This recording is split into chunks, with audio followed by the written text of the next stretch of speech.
I didn't move overseas because I was rich. I moved because I wasn't. After 40 years working in Texas, I retired at 70 with what most people call average. One small pension. Social Security. Together, just under $2,000 a month. Now, 20 years ago, that might have been enough. But lately? Property taxes went up. Insurance went up. Groceries went up. Utilities went up. Every month felt like I was slowly sinking. No vacations.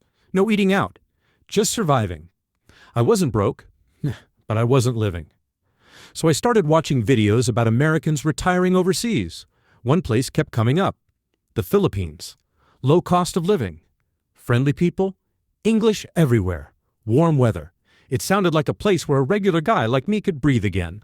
So at 70 years old, I sold my truck, sold most of my furniture, packed 2 suitcases, and took the biggest risk of my life. And let me tell you something, moving here saved my finances. But it shocked me in ways I never expected. Here are the 10 biggest culture adjustments I had to make, the things no one fully explains until you live it. Number 1, roosters. Welcome to the soundtrack of province life. First morning here, I woke up confused. It was still dark, but something sounded like a car alarm mixed with a trumpet. Then I realized, rooster. Then another answered. Then another. It echoed through the neighborhood like a chain reaction. Back in Texas, you hear traffic, maybe a dog barking. Here, you hear life. Animals, movement, people waking early. At first I was irritated. My sleep schedule was wrecked. But after a few weeks, something strange happened. I stopped fighting it. That rooster became my clock. My reminder I wasn't in my old life anymore. It was chaotic, but alive. Advice: don't come here expecting quiet suburb mornings.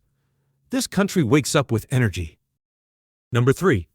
Brownouts. Losing control. First brownout hit during lunch. Fan stopped. AC died. Silence. Then heat crept in. Sweat forming fast. Back in America, outages felt like emergencies. Here, people just waited. No panic, no anger, just acceptance. I sat outside with neighbors I barely knew, all of us fanning ourselves, laughing about it. That was the moment I realized something. I had spent my whole American life trying to control everything. Here, you learn to adapt instead. Advice: rechargeable fan, power banks, patience. Number 4. Nature is your roommate. One night I saw something move on the wall. A little gecko. I jumped like a child. Advice: this is tropical living. Not suburban America. My girlfriend laughed and said, "He's your friend. That lizard eats mosquitoes, keeps bugs down.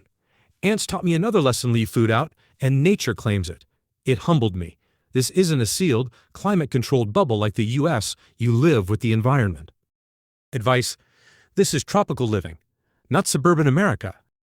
Number 5. Philippines time. Learning to unwind a lifetime of rush. In Texas, my life ran on schedules. Work started at a set time. Appointments mattered. If someone was late, it meant something. Time was money. Time was pressure. Time was always running out. Here, I learned time feels softer. The first time a repairman said he'd come this afternoon, I sat ready. Shoes on. Wallet in my pocket, and a fight, waiting. 2 hours passed. Then 3. I was frustrated. I felt disrespected. When he finally arrived, smiling, unbothered, I almost snapped. But then I noticed something. He wasn't stressed. He wasn't rushed. He greeted me like an old friend, not a job. And over time, something inside me shifted. I stopped checking my watch every 10 minutes. I started sitting outside more, watching people walk, letting conversations last. I realized I had spent decades racing through life, and I didn't even know why. Advice: if you come here expecting American urgency, you'll stay irritated. If you slow down with the culture, you might actually start enjoying your days again. Number 6. Communication. Words don't always mean what you think. Back home, if someone says no, it's no. Clear. Direct. Here, I had to learn to read between the lines. The first time I asked someone for help with paperwork, they said, "Yes, sir. Maybe we can do." I thought that meant yes. Days passed. Nothing happened. I was confused, then embarrassed, then frustrated. My girlfriend explained something important. People here don't like disappointing others. They don't like confrontation. So instead of saying no, they soften it. "We'll see. Maybe. Later." It's not dishonesty. It's kindness mixed with social harmony. Once I understood that, I changed the way I asked things. I gave people room to say no. I listened to tone more than words. And communication got easier. Advice: watch actions, not promises. And be gentle with how you speak. Respect goes further than directness here. Number 7. Family.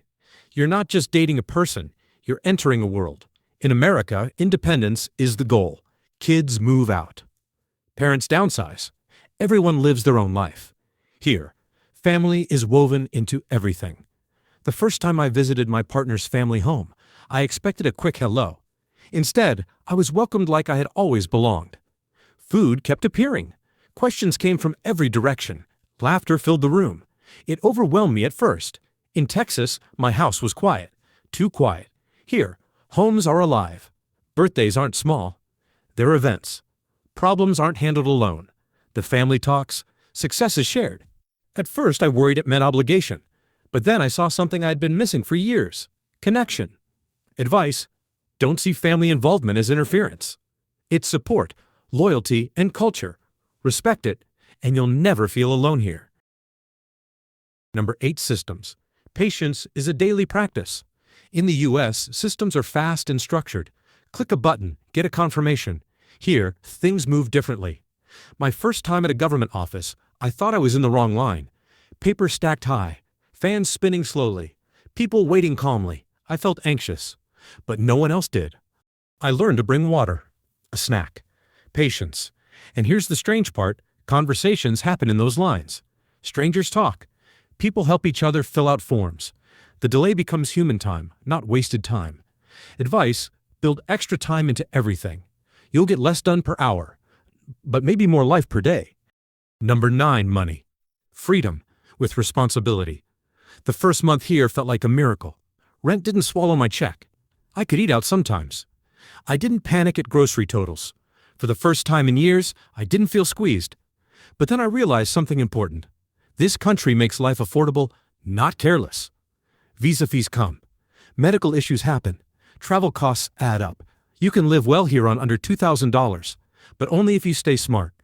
Advice: keep emergency funds. Budget still matters. Comfort can make you forget discipline. Number 10. The interchange. Who you become. I thought this move was about money. But one afternoon, sitting outside while kids played in the street and neighbors talked nearby, I realized something deeper. Back in Texas, I felt like my world was shrinking. Here, it expanded. People greet you. You're not invisible. Life happens around you, not behind closed doors. I laugh more. I sit outside more, and I feel part of something. At 70 years old, I didn't expect to grow again. But this place changes you. Advice: don't just move for cheaper living. Move if you're ready to live differently. If you're a regular retiree, not rich, just trying to live instead of survive, this country might give you space to breathe, but it will also change you. And maybe that's what we need most. I came here thinking I was just trying to stretch my retirement. But what I really found was space to breathe again. If you're watching this and you're a regular retiree like me, not rich, just trying to live with dignity instead of stress, I hope my story gave you a clearer picture of what this life is really like. It's not perfect. It's not easy every day. But it might be exactly the change some of us need. Thank you for listening to my story. If even one part of this helped you understand what to expect, then sharing it was worth it. And if you'd like to hear more real experiences like this, feel free to subscribe and follow along.